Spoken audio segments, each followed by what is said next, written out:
ओम शांति। परमपिता परमात्मा, शिव बाबा, प्रजापिता ब्रह्मा और हमारे सब प्यारे मीठे मीठे भाई बहनें, सभी को श्री कृष्ण जन्माष्टमी की हार्दिक शुभकामनाएं। श्रावण मास कहा जाता है शिव जी का मास। सावन मास शुरू होने से पूर्व बारिश की बूंदों ने इस धरती पर वर्षा करके धरती की स्वच्छता तो की ही, साथ साथ प्राकृतिक सौंदर्य भी बहुत सुंदर बनाया। मनमोहक दृश्य, चारों ओर हरियाली ही हरियाली, फूल फल, चारों ओर धरती हरियाली से झूम रही है।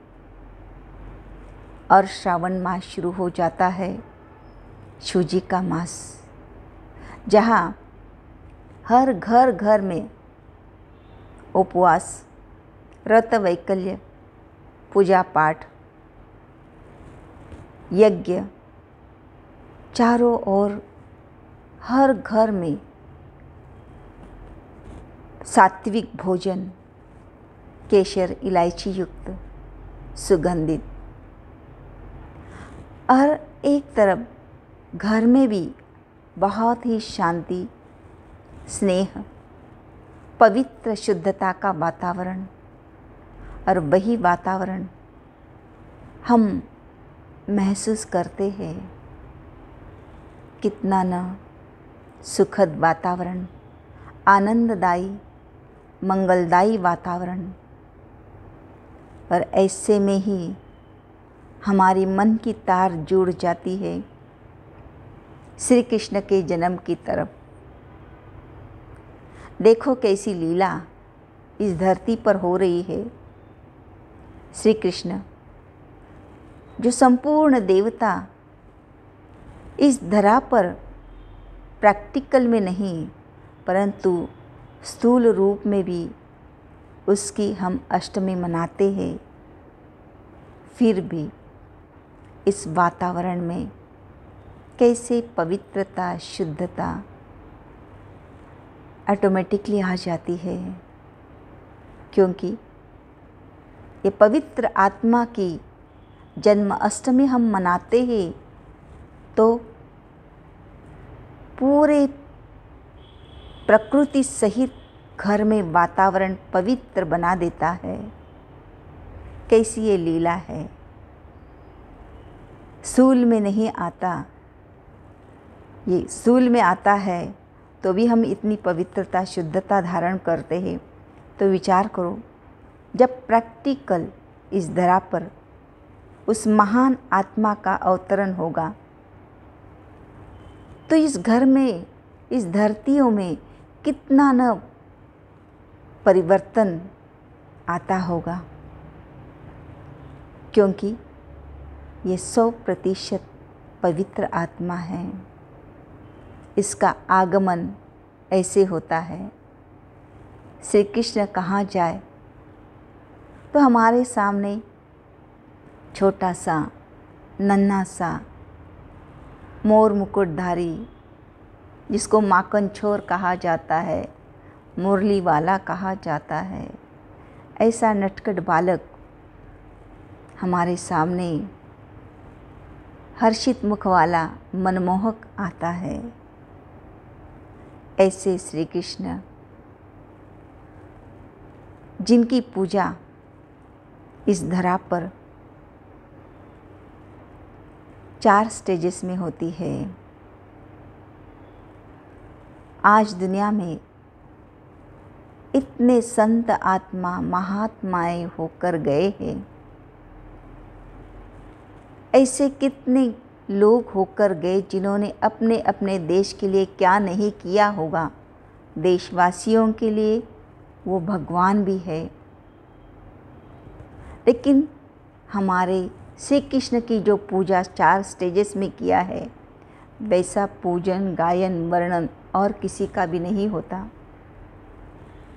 देखिए, जैसे जन्मते ही उसको झूले में बाल कृष्ण रूप से पूजा जाता है, और बड़ा हो जाता है तो उसका पूजन राधे कृष्ण के रूप में किया जाता है, और आगे लक्ष्मी नारायण के रूप में उसकी पूजा होती है। तो चौथी स्टेज है श्री लक्ष्मी नारायण का कंबाइंड स्वरूप का पूजन। ऐसा दुनिया में कोई शक नहीं होगा जो संपन्न समृद्ध अवस्था में जिसकी पूजा होती और गायन भी है सर्वगुण संपन्न, 16 कला संपूर्ण निर्विकारी, अहिंसा परमो धर्म, मर्यादा पुरुषोत्तम देवता। इनका जन्म ऐसे युग में होता है जिसको गोल्डन स्पून इन माउथ कहा जाता है, अर्थात जहाँ जन तन मन धन संपन्न संपूर्ण समृद्ध अवस्था,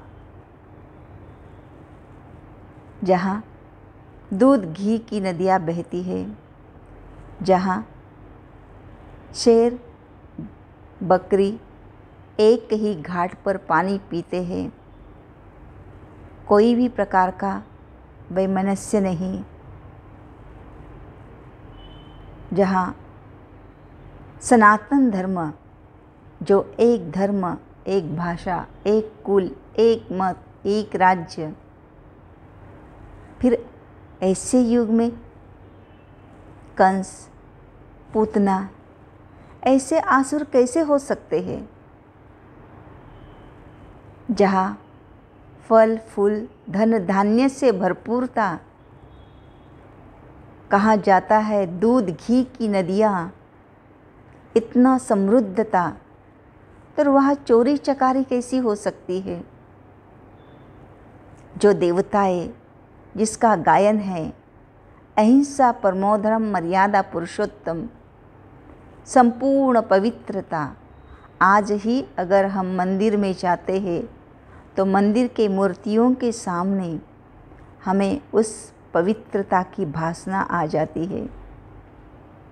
आज ही मूर्ति के सामने वो पवित्रता अगर हम धारण करते हैं तो जहाँ देवता रहते हैं, जो हर एक घर मंदिर है, चैतन्य रूप में रहती है देवताएं, तो वहाँ वस्त्र चुराना, छेड़खानी करना ऐसे हो सकता है?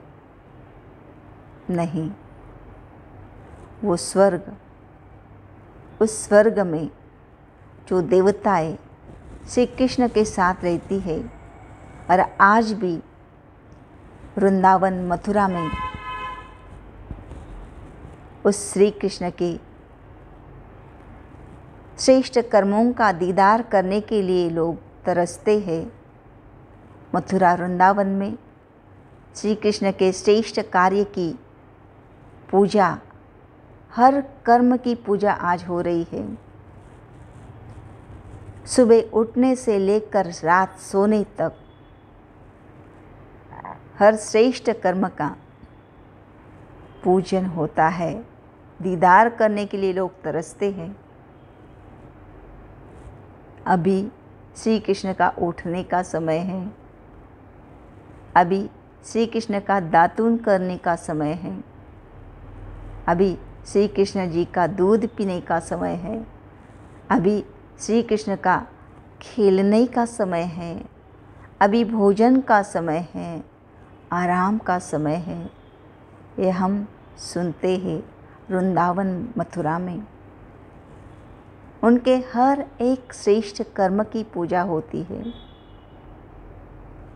इवन छोटे बच्चों को भी आज भी इसी समय भी अगर श्री कृष्ण का कपड़ा पहना कर खड़ा करेंगे तो हर एक व्यक्ति उसको गोद में लेने के लिए तत्पर होते हैं। आज पूरा विश्व कृष्ण कॉन्शियस है। लॉर्ड कृष्णा, जिसको नेक्स्ट टू गॉड कहा जाता है,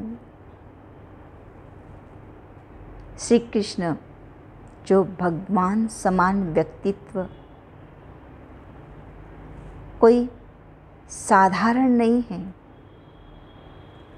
श्री कृष्ण ऐसी कोई साधारण आत्मा नहीं है। श्री कृष्ण के अनेक अनेक नाम हैं। उनको अनेक अनेक नामों से पुकारा जाता है। उनके नामों में भी बहुत रहस्य छिपा हुआ है। गुणवाचक, कर्तव्यवाचक नाम हैं। जैसे श्री कृष्ण को श्री कृष्ण, गोविंद, गोपाल, हरे मुरारी, दामोदर, अच्युत, ऋषिकेश, मधुसूदन, गोपेश्वर, योगेश्वर, जिनके नाम में ईश्वर शब्द है, ईश्वर के समान, कितनी न महान आत्मा है। अब श्री कृष्ण, कृष्ण मना आकर्षण व्यक्तिमत्व वाला, कृष्ण मना आकर्षण, न मना आनंद, सच्चित आनंद स्वरूप, मनमोहक। ये आकर्षण जो है ये प्यूरिटी का प्रतीक है। संपूर्ण पवित्र सत्वप्रधान स्वरूप। फिर उसको गोपाल कहा जाता है। गो मना इंद्रिय, पाल मना पालन करने वाला। इंद्रियों का पालन करना मना क्या? इंद्रियों को सद कार्य में लगाना, इंद्रियों को सत्य मार्ग पर चलाना, इंद्रियों की पालना करना मना इंद्रियों को भगवान ने दी हुई श्रीमत के अनुसार लगाना। तो ये इंद्रियों का पालन करता है, माना उसको सन्मार्ग पर चलाता है, सत्य मार्ग पर चलाता है।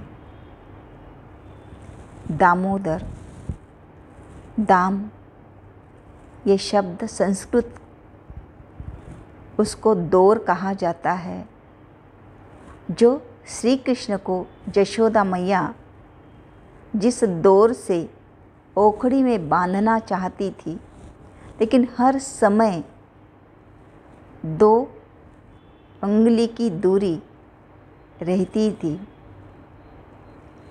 जो सभी को बांधने वाला, प्रेम के बंधन में उसको कोई बांध नहीं सकता, लेकिन यशोदा मैया माँ के ममता के प्यार में उसको बांधना चाहती थी। लेकिन भगवान को बांधने का एक ही उपाय है कि उसके आगे सरेंडर हो जाओ। तो यशोदा मैया उस डोर से इस छोटे लल्ला को ओखड़ी में बांध देती है, प्यार के बंधन में। तो दामोदर, गोपाल, श्री कृष्ण, मधुसूदन, उन्होंने मधु नामक राक्षस का वध किया। तो ये अनेक श्री कृष्ण के नाम हैं। इनके नाम गुणवाचक और कर्तव्यवाचक नाम हैं। तो ये नाम का रहस्य है। ऐसे जो श्री कृष्ण हैं, कोई साधारण व्यक्तित्व वाले नहीं थे।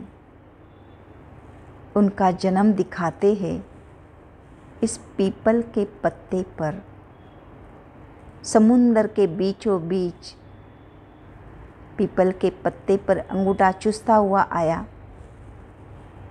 विचार करने जैसी बात है कि पीपल के पत्ते पर मनुष्य का देह कैसे आ सकता है। और एक बात यहाँ विशेष है कि जब वो पीपल के पत्ते पर आता है तो चारों ओर पानी ही पानी, ना कोई जीव, ना कोई जंतु, ना कोई मनुष्य। माना बीज रूप परमपिता परमात्मा की यह पहली रचना है, यह दर्शाया गया है। परमपिता परमात्मा की ये सर्वोच्च, सर्वश्रेष्ठ और आदि रचना इसलिए पीपल के पत्ते पर दिखाया है।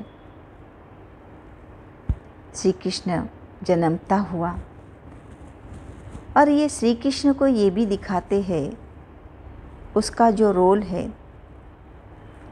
वो रोल 100% परफेक्ट प्ले करता है। बराबर है। परमपिता परमात्मा की पहली और सर्वोच्च सर्वोत्तम रचना वो परफेक्ट होनी ही चाहिए, है ना।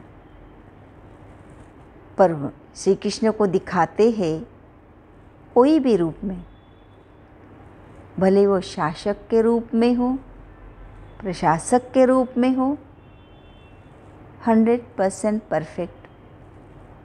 चाहे वो योद्धा के रूप में हो, वो भी 100% परफेक्ट।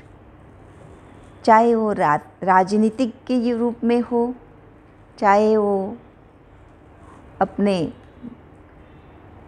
गोपियों के सखा के रूप में हो, प्रियतम के रूप में हो, सर्वोत्तम प्रियतम दिखाया है।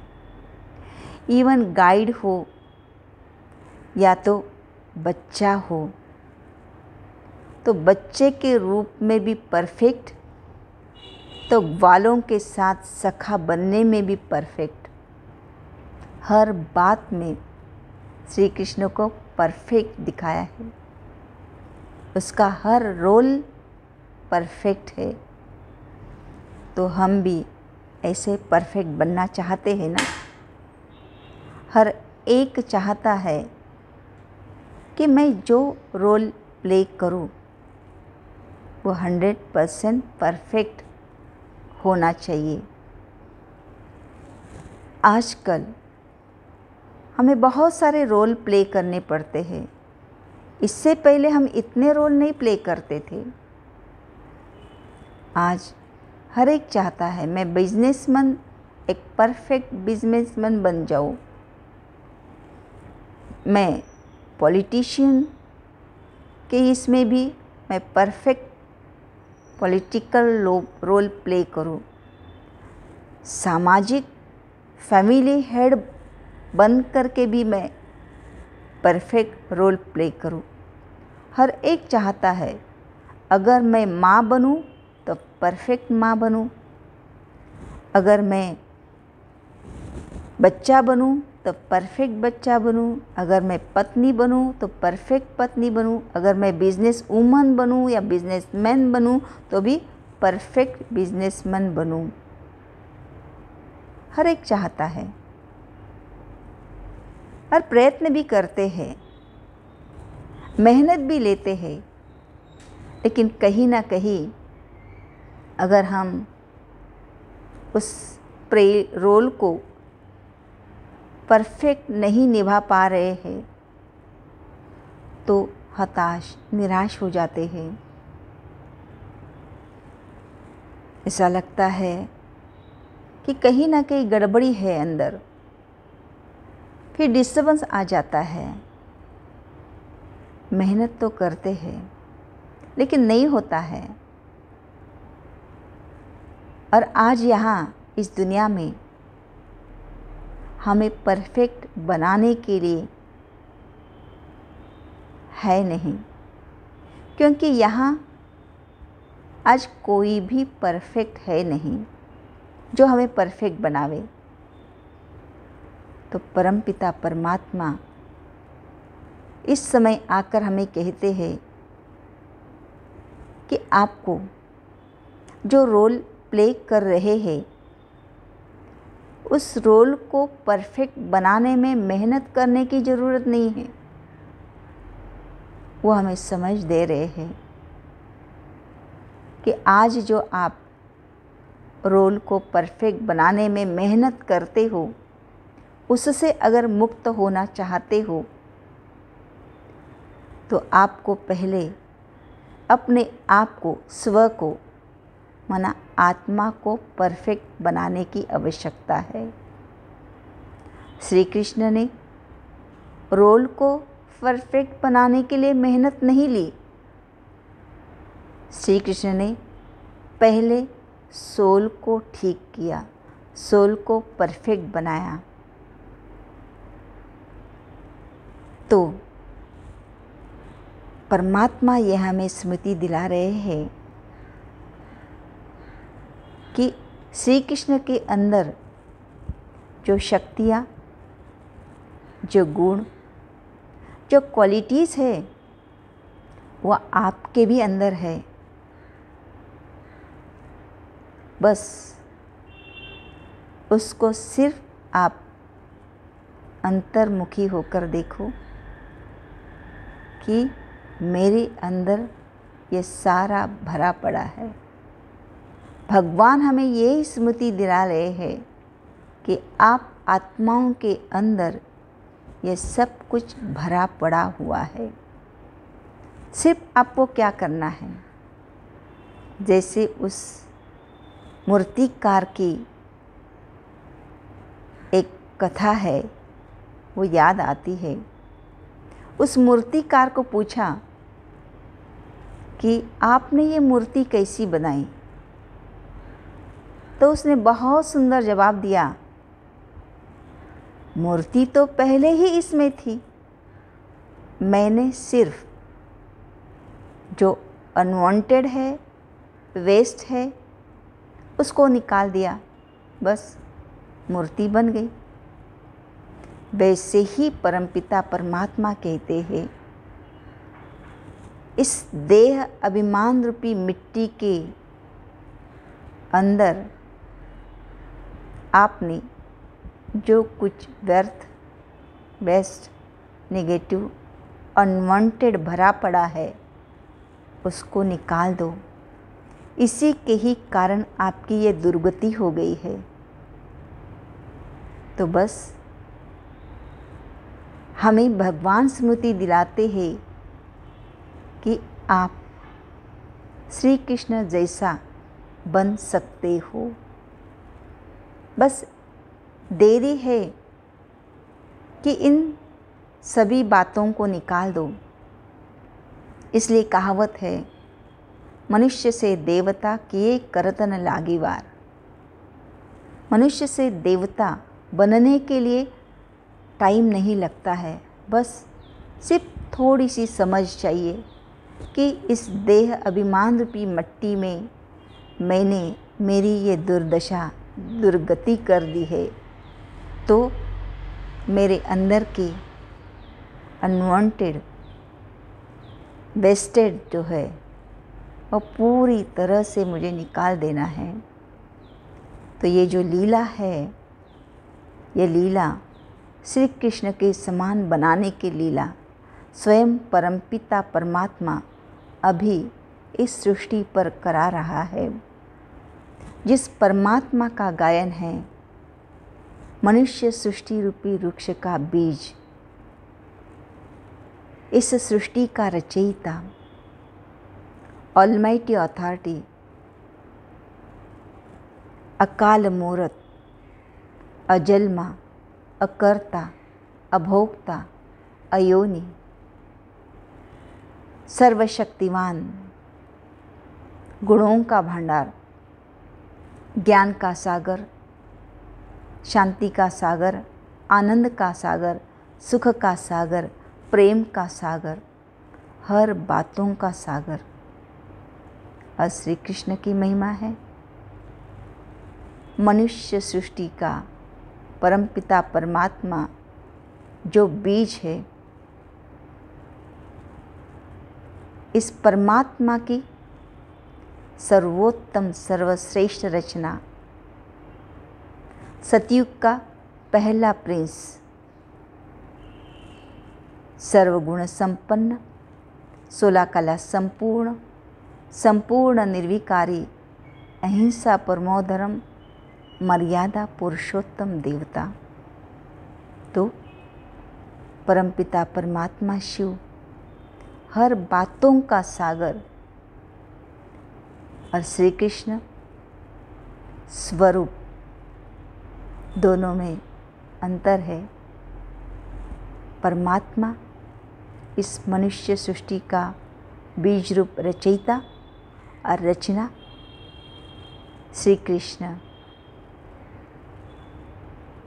तो हम देखेंगे अगली कड़ी में कौन सी लीला और क्या लीलाएं हैं और श्री कृष्ण कौन है, ये हम अगली कड़ी में देखते हैं। अच्छा, ओम शांति।